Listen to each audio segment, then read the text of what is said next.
لوگ عام طور پر ان باتوں کو زیادہ یاد رکھتے ہیں جو کسی گفتگو کے آغاز اور اختتام پر کی گئی ہوں۔ خاموشی بعض اوقات الفاظ سے زیادہ طاقتور ہوتی ہے، خاص طور پر جھگڑے کے دوران۔ لوگوں کے ہجوم میں اکیلے شخص کی مدد کرنے کا امکان کم ہوتا ہے، کیونکہ ہر کوئی دوسرے کا انتظار کرتا ہے کہ وہ مدد کرے۔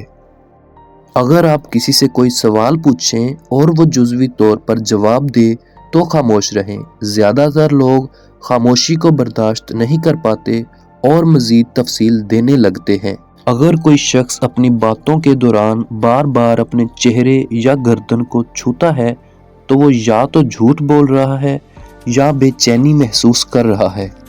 دوست بنانے کا سب سے مؤثر طریقہ یہ ہے کہ آپ دوسرے شخص کو زیادہ سے زیادہ بولنے دیں اور اس کی باتوں میں دلچسپی لیں۔